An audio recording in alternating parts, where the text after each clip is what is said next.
کیا اب آپ کو نہیں لگتا کہ بادشاہی فقیری سے بہتر ہے؟ فقیر نے سلطان کی طرف دیکھا۔ اس کی آنکھوں میں ہمدردی تھی۔ اس نے کہا، سلطان، تمہیں پتا ہے اس ایک ہفتے میں تم نے مجھ سے 7 بار پوچھا ہے کہ میں خوش ہوں یا نہیں۔ تم خود کیوں نہیں پوچھتے کہ تم اتنے بے چین کیوں ہو؟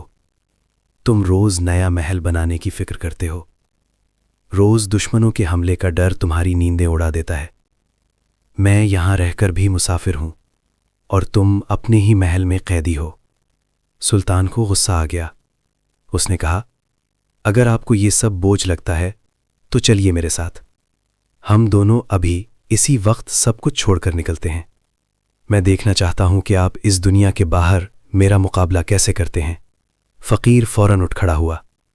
چلو سلطان، مجھے تو بس تمہارے کہنے کا انتظار تھا۔ سلطان نے اپنے وزیر کو بلایا، اسے سلطنت کی چابیاں دیں اور کہا، جب تک میں واپس نہ آؤں عدل و انصاف سے حکومت کرنا۔ سلطان نے اپنا تاج اتارا، اپنی تلوار رکھی اور فقیری چادر اوڑھ لی۔ دونوں شہر کے دروازے سے باہر نکل گئے۔ اب سفر شروع ہوا۔ سلطان کے دل میں ایک وہم تھا۔ اس نے اپنی قمیض کے خفیہ خانے میں کچھ سونے کی اشرفیاں چھپا لی تھیں تاکہ مشکل وقت میں کام آئیں۔ وہ دونوں میلوں پیدل چلے۔ راستہ کٹھن تھا، پیروں میں چھالے پڑ گئے، پیاس سے حلق خشک ہو گیا۔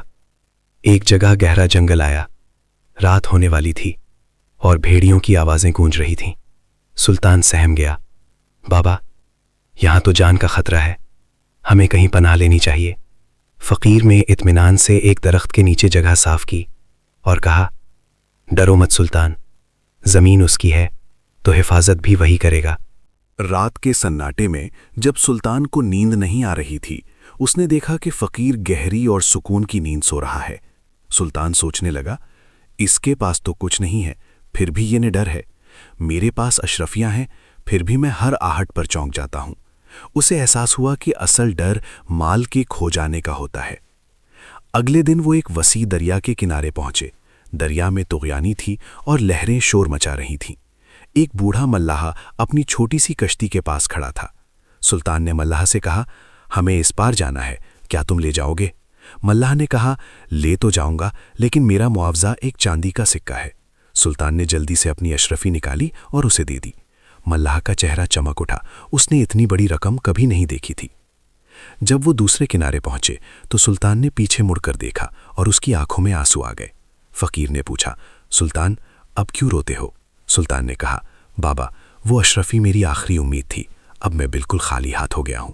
مجھے خوف کھا رہا ہے کہ اب ہم کیسے جئیں گے۔ فقیر نے اپنا مٹی کا پیالہ دریا کی لہروں میں پھینک دیا اور سلطان سے کہا، تم نے ایک اشرفی کھوئی تو رو دیے، میں نے اپنا کل اثاثہ، یہ پیالہ خود دریا کے حوالے کر دیا، لیکن میرا دل مسکرا رہا ہے۔ جانتے ہو کیوں؟ کیونکہ جب تک ہاتھ میں پیالہ تھا مجھے اس کے ٹوٹنے کا ڈر تھا۔ اب میرا ہاتھ بھی خالی ہے اور میرا دل بھی۔ اب مجھے صرف اللہ نظر آ رہا ہے۔ تمہارا مسئلہ یہ ہے کہ تم نے رب سے زیادہ ان اشرفیوں پر یقین رکھا تھا۔ یہ سن کر سلطان کے پاؤں تلے سے زمین نکل گئی۔ اسے اپنی غلطی کا احساس ہوا۔ وہ فقیر کے قدموں میں گر پڑا، بابا، مجھے معاف کر دیں، میں بادشاہی کا گھمنڈ لے کر نکلا تھا، لیکن میں تو ایک معمولی اشرفی کا غلام نکلا۔ مجھے وہ فقیری سکھا دیں جو دلوں کو غنی کر دیتی ہے۔ فقیر نے اسے اٹھایا اور گلے لگایا۔ بیٹا، فقیری کا مطلب جنگلوں میں بھٹکنا نہیں ہے۔ فقیری کا مطلب ہے کہ تمہارے ہاتھ میں سب کچھ ہو لیکن تمہارے دل میں کچھ نہ ہو۔ تم محل میں رہو، تخت پر بیٹھو، لیکن تمہارا دل اللہ کی یاد اور خلق خدا کی خدمت سے بھرا ہو۔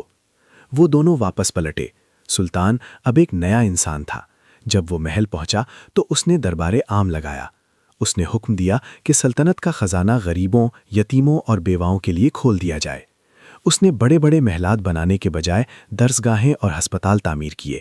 وہ اب بھی تخت پر بیٹھتا تھا، لیکن اب اس کے چہرے پر وہی اطمینان تھا جو اس فقیر کے چہرے پر تھا۔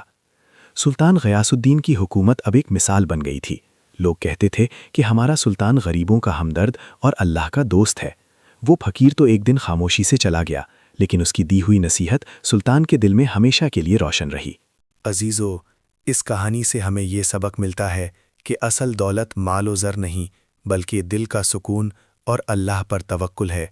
انسان جب تک مادی چیزوں کو اپنی زندگی کا مقصد بناتا ہے وہ کبھی خوش نہیں رہ سکتا۔ لیکن جب وہ ان چیزوں کا مالک بننے کے بجائے اللہ کا خادم بن جاتا ہے تو اللہ اسے وہ بادشاہی عطا کرتا ہے جسے نہ کوئی چھین سکتا ہے اور نہ ہی کوئی زوال آ سکتا ہے۔ یاد رکھیے، ہاتھ خالی ہونا فقیری نہیں، دل کا لالچ سے بھرا ہونا اصل غریبی ہے۔ جس نے رب کو پا لیا اس نے سب کچھ پا لیا۔